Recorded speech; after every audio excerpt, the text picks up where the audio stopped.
Okay guys, Aries, titignan natin ang iyong person at saka ikaw, okay? Dito sa white stone na to ay ang iyong person at ikaw ito, okay? Ano ang nararamdaman ng iyong person sa'yo? Ano ang nararamdaman mo sa kanya? At ano ang mga katangian ng bawat isa sa inyo guys, kung kayo ba ay magkatugma o ano ang mangyayari sa inyong relasyon sa future, okay? Sa mga susunod na panahon. Okay. Tingnan natin, Aries. You and your person. Ang reading na to. Aries, this is for you. Sa mga Aries na mayroon ng karelasyon, ito ang inyong reading o ito ang inyong message. Okay? This is your person, guys. This is your person at kung ano ang nararamdaman ng person mo sa'yo.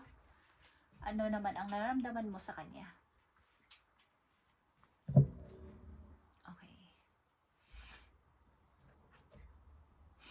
So, titignan muna natin ang person mo. Okay. Knight of Wands is here and the Six of Coins. Okay. Ang person mo, okay, ang palagi sa'yo ng person mo is ikaw yung taong maraming pangarap. Ikaw yung taong pag gusto mo is gagawin mo at wala kang kumbaga kayo yung person na hinahangaan niya bilang isang mapagbigay, pagkawang gawa, at patas sa lahat. Okay, yan ang tingin sa'yo ng yung person. Aries, ikaw yung taong mapangarapin at lahat ay gagawin mo para sa ikakabuti ng lahat. Wala kang kabig-kilingan. Okay, tawag dito, mapagbigay ka sa lahat. Wala kang kinikilingan, ito man ay mayaman o mahirap, ito man ay bata o matanda, basta gusto mong tumulong, yan ang tingin sa'yo ng yung person.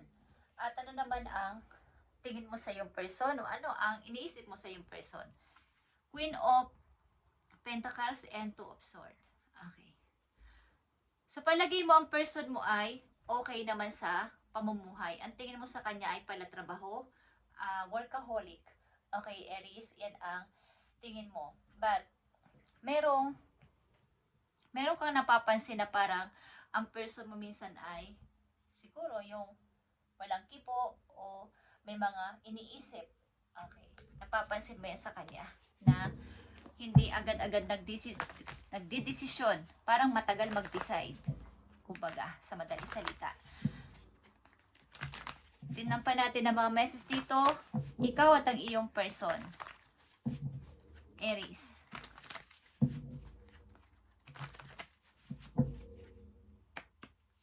Ikaw at ang iyong person.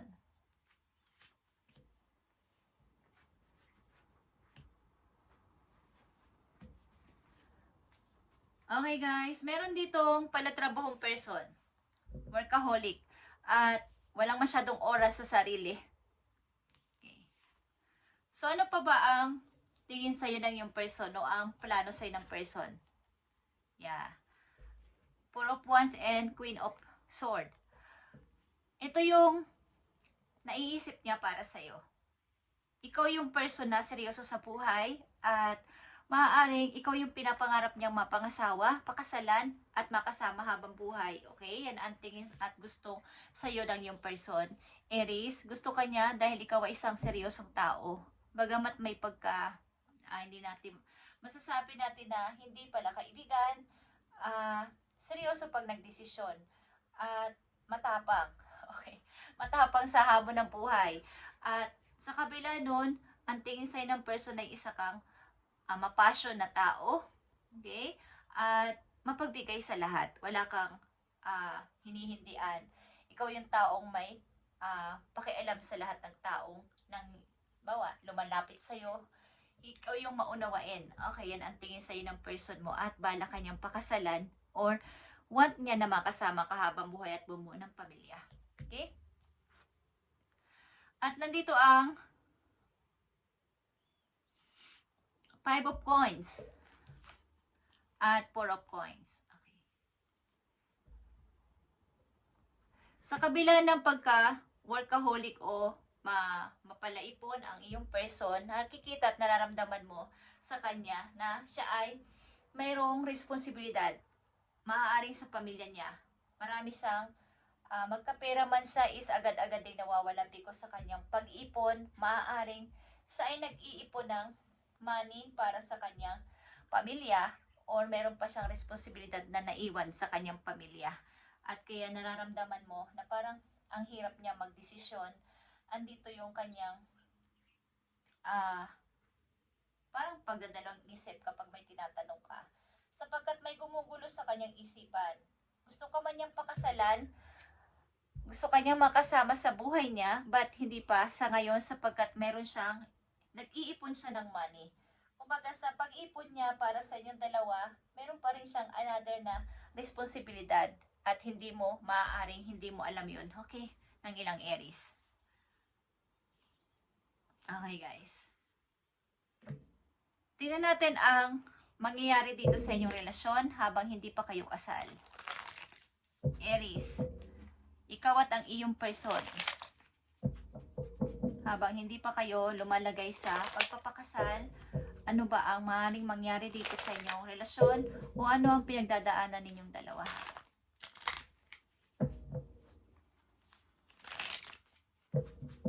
Tingnan natin ang iyong person.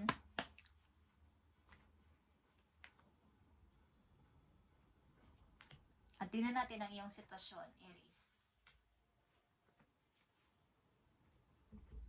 Okay. Ang iyong person ay maaaring may masayang pamilya. Okay? At hangad din niya ang katulad ng pamilyang kanyang nakagisnan na punong-puno ng saya. Okay? At pangarap niya talagang bumuo ng sariling matatawag na pamilya at ikaw iyon, Aries. Yeah, Aries. Ang iyong person ay nagbabalak na ikaw ay makasama.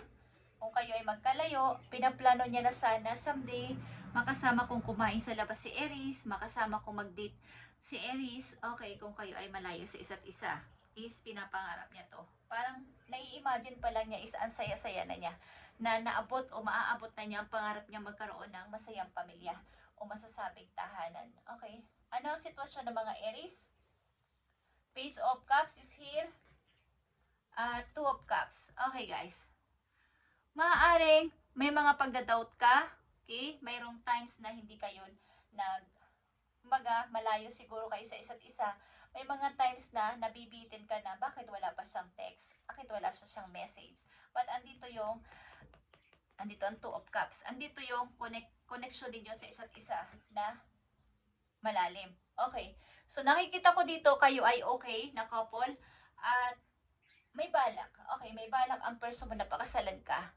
But may mga delays lang dahil sa pag-iipon ng money at maaaring may responsibilidad siya sa kanyang pamilya. Maaaring nagdadalang isip din siya. Ayaw niyang mamili sa pamilya at sa'yo. At ayaw niyang may masaktan. Aries. Okay. Tingnan natin ang message for you, Aries. Sa'yo mismo ito. Okay, wala kayong problema sa inyong relasyon. Maaaring ito man ay para kayong minsan naghihintay sa wala. But busy ang yung person, guys. Workaholic ito. Something na nag-iipon siya ng pera. Message ito for you, Abundance, Aries. Abundance is here for you. Abundance and liberation are finally on the way. Okay, finally on the way. Ibig sabihin, nasa way na. Okay. May paparating sigurong money sa'yo, Aries. Kaya, finally on the way. Kumbaga, may hinihintay ka at na-delays. May hinihintay ka pero hindi pa agad-agad dumating. Pero sa ngayon, is on the way na. It comes to you now to remind you of the amazing manifesting power of gratitude.